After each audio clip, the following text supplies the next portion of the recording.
Imposter syndrome is just your nervous system trying to keep you safe. But if it's running the show at work, we need to change that. And this video is going to show you how.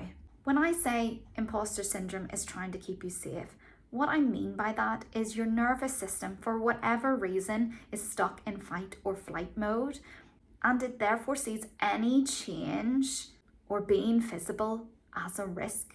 It wants to keep you safe and it wants to keep you small. So let's talk about ways that it can show up at work without you even noticing. The most common ways are things like overthinking every email before you send it, so you reread it dozens of times.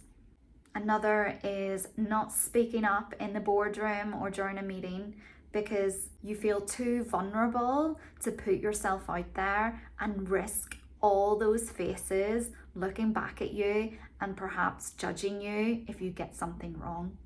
Maybe you do have an opinion, a really strong opinion on something, but you don't feel respected or secure enough to bring that to light without risk being seen as difficult. If your line manager gives you some feedback on a project or your performance and it's not 100% perfect, you're going to really spiral and find that as a personal attack. There are so many other ways, but these are the most common.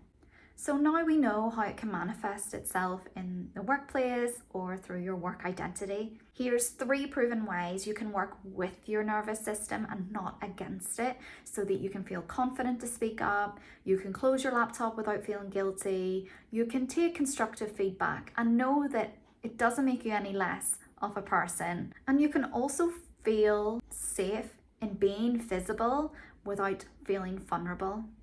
Number 1 is name the fear, not the thought. Tell yourself, this is my nervous system trying to protect me from failure. So instead of saying, I'm not good enough, realize that your brain is saying that to stop you taking any further action and keep you safe. This will separate you from the fear and create space for you to respond rather than react. Number 2 is to prep your strengths like a script. So before the next one-to-one meeting you have, a project presentation, whatever it is, make sure you have written 3 strengths that you have learned from your experience. That could be, I know how to de-escalate tense moments with clients. I've done it before. Or I can write a report and make complex things sound simple. Or I'm the person in the office that everyone comes to because I actually listen. And remember, this is not about ego, this is about evidence. And number 3 is to ground your body before you speak. I love this one and I give it to all my clients. I tell them to do it the moment they step into the office, when they sit down at their desk or stand, because you're actually regulating your body as well, and that will really help your nervous system feel safe. So you can do this by putting both feet on the floor, standing or sitting. Make sure you put as much weight into your feet as possible. While you do that, take a deep breath in through your nose, out through your mouth, very slowly. And then look around and name 5 objects in the room. Do this without judgment. Don't overthink. Don't think about them. Just observe what you see. What you're doing here is distracting your nervous system as well and bringing it back to a place of safety. When we're operating from a place of fear and stress, we forget to breathe. So taking that deep breath is really important. And a thought that I want to leave you with is to remember that imposter syndrome doesn't mean you're unqualified.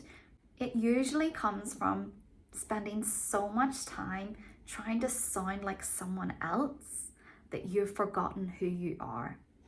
So you don't need a new personality. You don't need to start from scratch.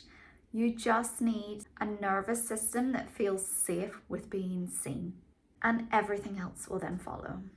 If this resonated with you, I would love to hear from you in the comments. If you want more mindset tools to help you step into your dream job without having to start from scratch, then make sure you like, follow, subscribe, and I'll be back with more.